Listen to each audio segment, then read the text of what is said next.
Bonjour Mickaël, bienvenue aujourd'hui sur notre chaîne YouTube. Nous sommes le samedi 7 août 2021 pour notre analyse hebdomadaire. Alors il n'y a pas eu d'analyse depuis maintenant 3 semaines pour cause de vacances. Nous avons décidé de faire une petite pause cet été. Je vous fais une analyse intermédiaire en sachant que la prochaine devrait avoir lieu normalement vers le 20, 22, 25 août prochain.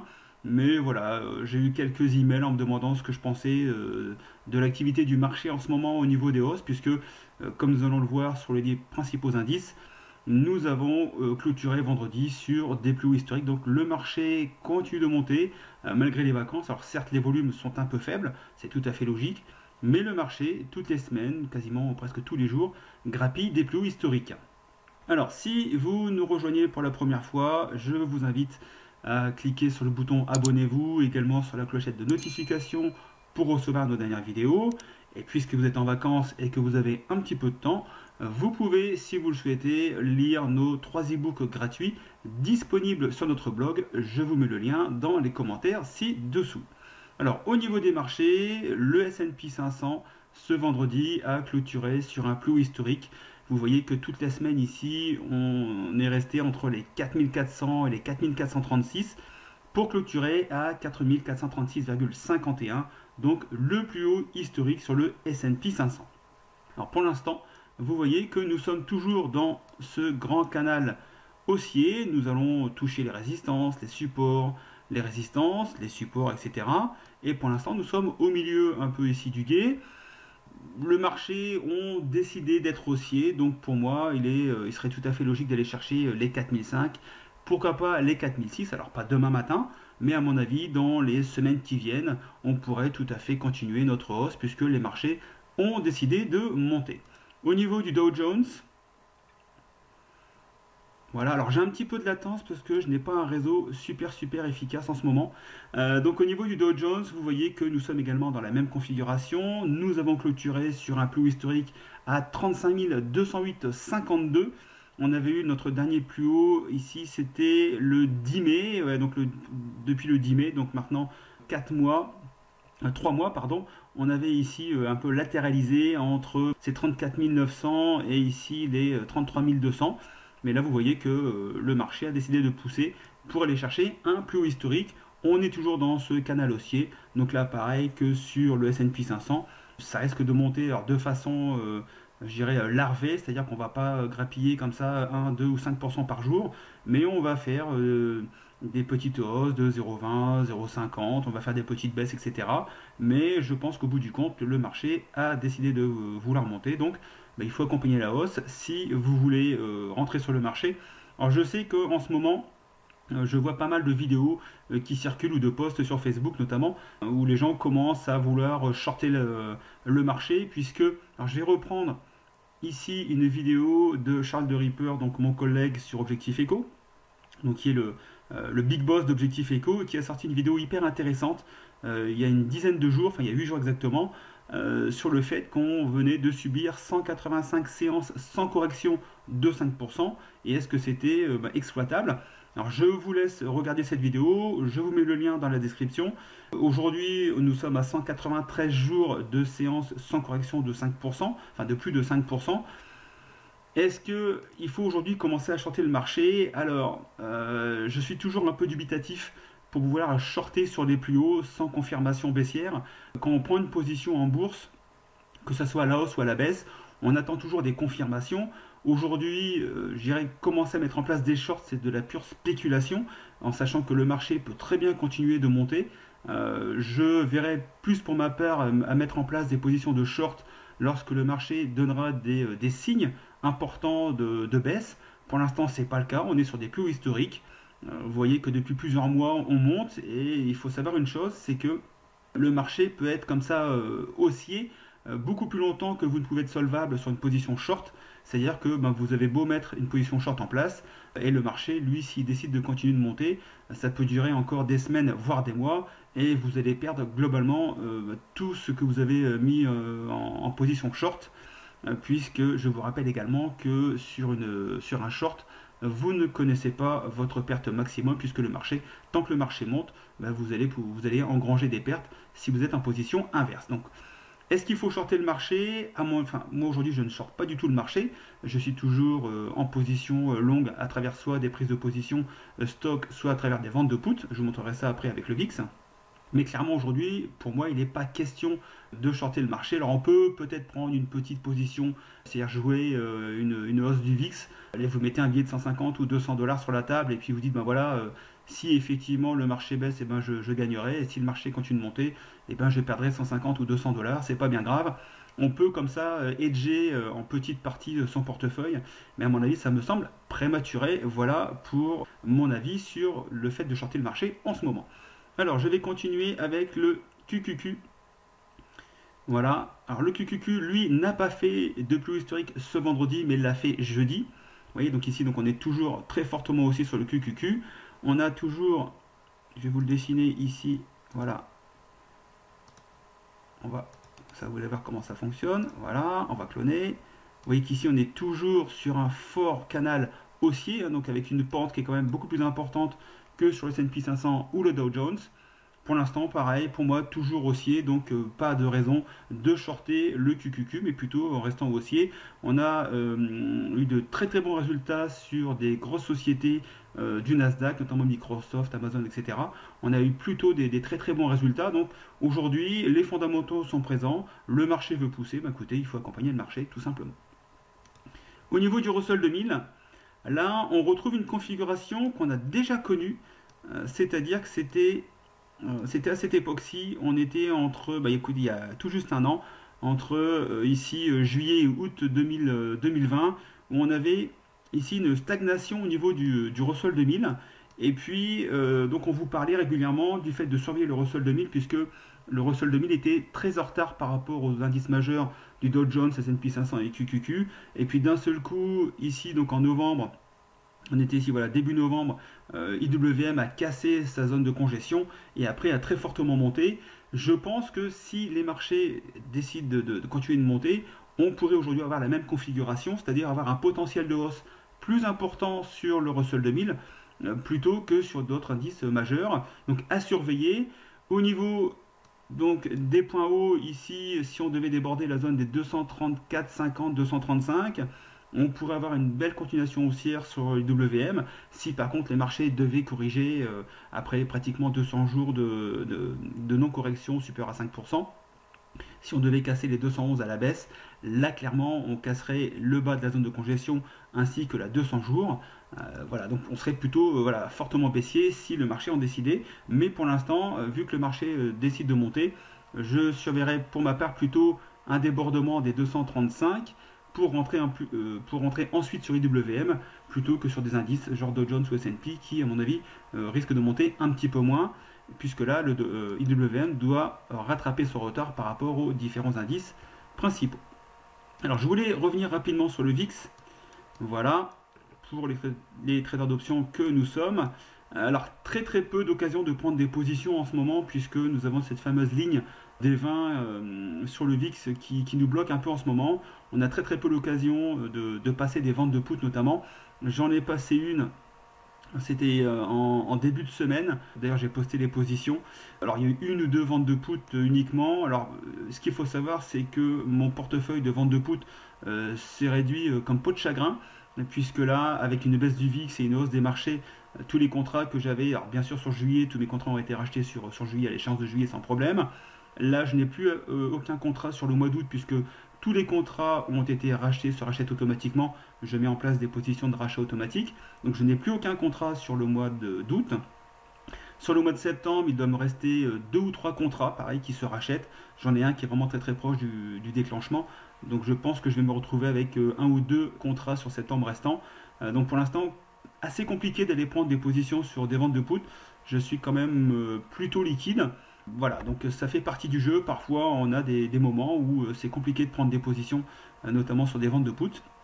Et bien écoutez, c'est pas grave, on attend, on est patient, et puis quand il y a une opportunité, ben voilà, on prend deux trois contrats et on avance comme ça tranquillement sur donc ces revenus mensuels que peuvent nous générer les ventes de contrats put.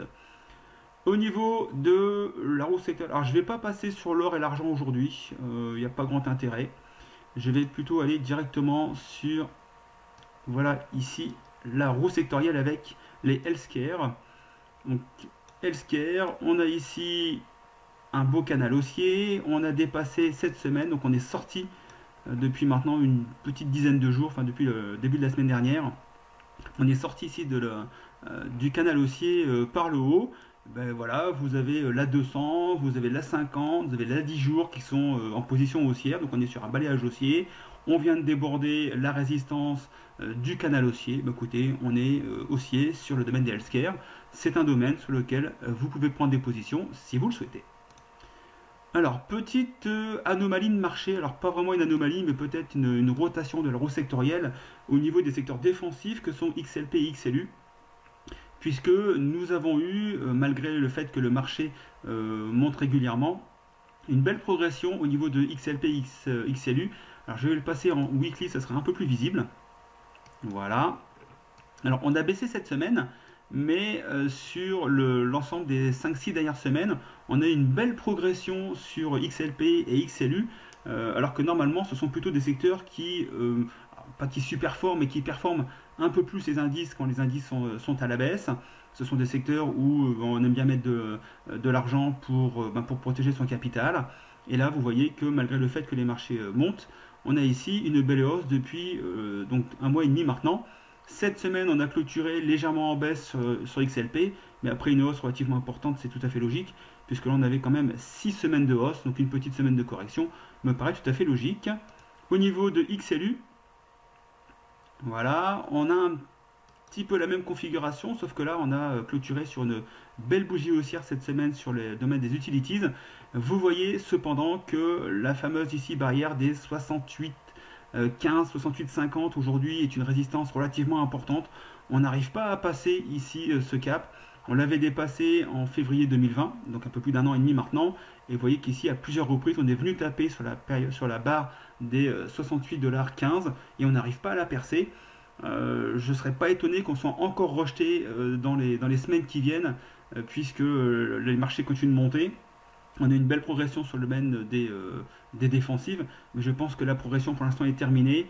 Ici, avec cette belle résistance à 68,15, si on devait continuer à performer sur les utilities, ce qui serait un peu antagoniste par rapport aux hausses de marché en général, mais voilà, si on devait dépasser la zone des 68,15, ben pourquoi pas commencer à chercher des valeurs qui superforment XLU et puis de rentrer en position sur le domaine des utilities.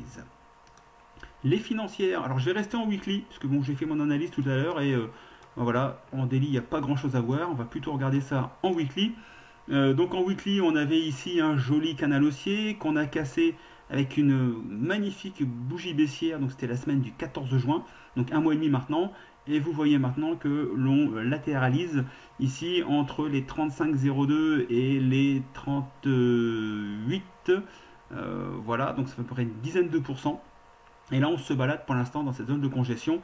Donc, compliqué d'aller prendre des positions sur le domaine financier. Si par contre, on devait déborder ici la zone des 38,50 sur le secteur financier, et bien là, pareil, vous pourrez vous mettre à la recherche de sociétés qui composent XLF et puis de voir celles qui superforment pour pouvoir, si vous le souhaitez, rentrer en position. Le domaine des technologies. Voilà, bah écoutez là, il n'y a pas grand chose à dire. Joli canal haussier toujours en weekly. Toutes les moyennes mobiles sont en hausse, donc aucun souci pour l'instant, on est vraiment haussier sur ce secteur d'activité. On est sur un plus haut historique, bah écoutez, ça monte. On a eu de très très belles performances, résultats d'entreprises sur beaucoup de domaines, de sociétés du domaine technologique. Écoutez, pour l'instant, il n'y a pas de raison que ça s'arrête, donc plutôt confiant sur le domaine XLK. XLY, les Consumer Discretionary. Alors là, on est toujours dans ce canal haussier. Maintenant, ça fait pratiquement 2 mois et demi qu'on est coincé sur le bas du canal haussier. Vous voyez qu'ici, voilà, on longe littéralement ici la zone support. Donc, si on casse, on devrait pouvoir revenir. Enfin, il y aurait potentiellement une possibilité de revenir sur les 165 $. On est à 180,01 à l'heure actuelle. Si par contre on devait dépasser cette fameuse zone des 181, 183, on pourrait continuer à pousser sur le domaine des Consumer Discretionary également. XLB, les Materials. Voilà, alors Materials, ici on a une progression un peu moins importante, on avait une très très belle progression depuis le mois de mai 2020 ici, voilà.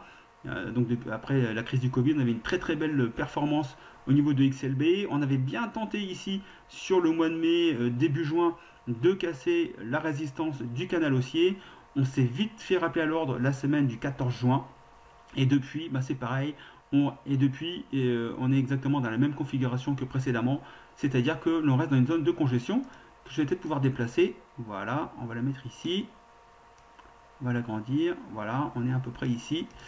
Il faudrait ici dépasser la zone des 84, 50, 85 dollars pour repartir franchement haussier sur le domaine du materials. Mais voilà, l'économie est bien repartie. On a une correction tout à fait logique sur les materials après une hausse relativement importante. Il y a toujours du besoin en matériaux de base pour la construction, pour des plans de développement. Je sais que Biden voulait notamment continuer d'investir sur les infrastructures. Donc qui dit infrastructure dit matériaux de base. Donc ça pourrait être un secteur à suivre voilà, sous peu au niveau du marché américain.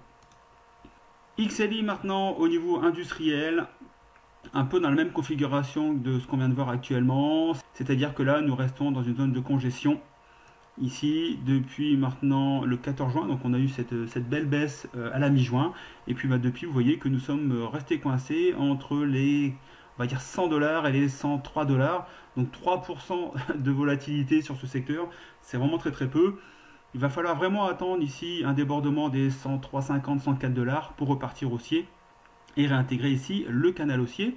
Mais puisque les marchés ont décidé de monter, d'un côté, c'est peut-être un point d'entrée intéressant pour certaines valeurs du domaine industriel. Alors, au niveau de l'énergie, sur du long terme, nous sommes toujours baissiers. Voilà, même si nous avons eu une magnifique performance depuis le début de l'année, vous voyez que sur du long terme, je vais peut-être même passer en monthly. Vous voyez que en monthly, nous sommes toujours baissiers. Je vais ici vous tracer cette zone, voilà. Ici, voilà. Alors, nous pouvons très bien aller chercher ici la zone des 58 dollars sur XLE. Nous sommes à 49. Nous avons bien tenté ici un débordement des 54, donc pas très loin. Vous voyez qu'en monthly, on vient ici taper la 50 mois. Alors, je vais passer en weekly. Voilà, vous voyez, il faut toujours regarder sur différents time frames. Vous commencez par du long terme, c'est-à-dire du monthly, du weekly. Vous descendez sur du daily, et puis lorsque vous voulez prendre une position, eh bien vous pouvez regarder sur du 4 heures, voire parfois sur du 1 heure si vous voulez affiner votre point d'entrée, mais il est toujours important de ne pas rester uniquement sur une seule time frame.